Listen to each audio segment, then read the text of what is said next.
আমরা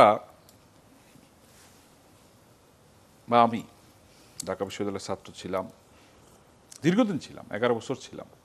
11 বিশ্ববিদ্যালয়ে ঢাকা বিশ্ববিদ্যালয়ের ছাত্র ছিলেন? হ্যাঁ, আচ্ছা আমাদের একটা ভ্যাকেশন ছিল, এরশাদ আচ্ছা ভ্যাকেশন। আচ্ছা, সেশন জটের কারণে। আচ্ছা, জি। এই রেকর্ড কেউ করতে পারে না, না। অনেকে রাজনৈতিক কারণেও থাকে, না। যে ছাত্র দল, না, আমরা এক ছাত্র বছর লীগের, ইয়ে জি, করিনি। একটা সময় ছিল, জি। ফার্স্ট ইয়ার পার করেছি 3.5 বছরে। আচ্ছা, এবং আমি মনে করি এবং যেটা গর্ববোধ করি যে 71-এর মুক্তিযুদ্ধে বয়স যদি অংশ করতে পারি নাই, কিন্তু ওই স্বৈরাচার বিরোধী আন্দোলনে ছিলাম এবং ভিক্টিম হয়ে 4 বছরের জন্য ক্যাম্পাসে এসেছিলাম, দীর্ঘ সময় ক্যাম্পাসে ছিলাম। জি। আমরা কিন্তু প্রতিনিয়ত আন্দোলন করেছি, যেটা নিয়ে গর্ববোধ করি।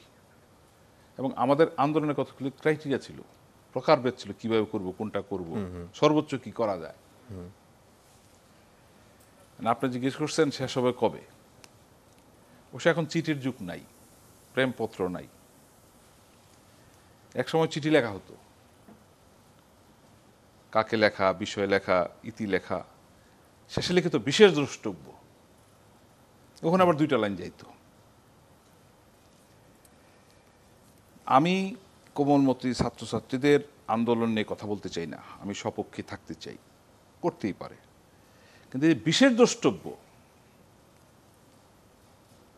এটা কি বিশেষ দ্রষ্টব্যে চলে গেল? বিশেষ দ্রষ্টব্য বলতে এখানে কাদেরকে বোঝাবেন? না, বিশেষ দ্রষ্টব্যে লেখা থাকে যে সাধারণ যেটা চিঠিতে আসে না, এরপরে আরেকটা শিক্ষকদেরকে দেখা গেছে, কথাটা বাকি আছে। আচ্ছা, জি। 9 দফা আসছেন আলোচনায়, জি। আমি দেখলাম 9 দফার মধ্যে একটা দফা বাকি আছে, বিশ্ববিদ্যালয় খুলে দেওয়া, হল খুলে দেওয়া। মানে সবগুলি কিন্তু মোটামুটি একটা আদালত থেকে এসছে, নির্বাহী বিভাগ বাস্তবায়ন করেছে এবং পরবর্তীতে সব কিছুই করা হয়েছে।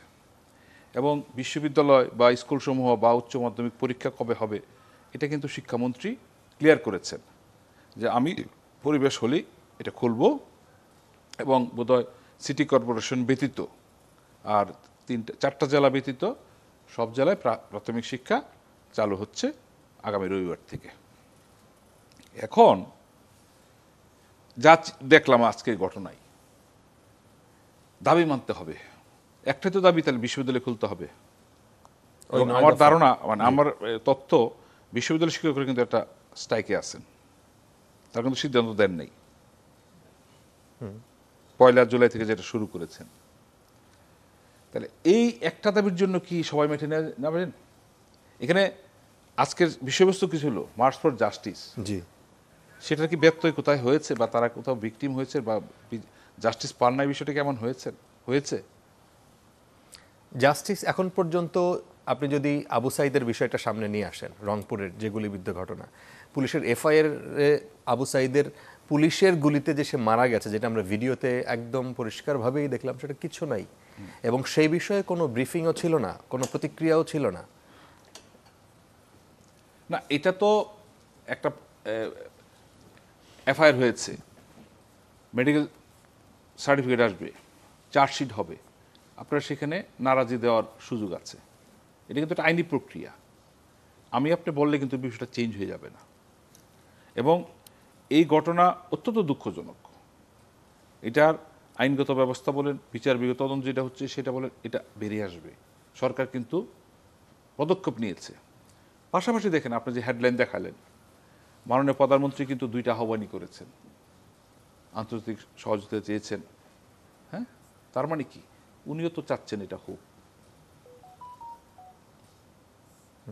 আমরা যেটা গর্ব করে বলি, আজকের প্রধানমন্ত্রী জননেত্রী শেখ হাসিনা ছাত্রবান্ধব, জনবান্ধব, মানুষের মৌলিক অধিকার পূরণে কিন্তু উনি সর্বোচ্চ প্রাধান্য দিয়ে থাকেন। আমরা বঙ্গবন্ধু হত্যার বিচার করতে পেরেছি, আমরা যুদ্ধপরাধীদেরই বিচার করতে পেরেছি। এই সাম্প্রতিক কালের যে ঘটনা প্রবাহ, উনি কিন্তু এজ এ প্রধানমন্ত্রী সবকিছু কমিট করেছেন, চিকিৎসার বান নিয়েছেন, যে যারা আহত হয়েছেন, এবং সরকারিভাবে যে সংখ্যা উল্লেখ করা হয়েছে সেখানে যে অন্য কেউ হয়ে থাকেন, তার তো তালিকা হতে হবে, নাম, পিতার নাম, ঠিকানা থাকতে হবে একটা, সেটা ব্যবস্থা না।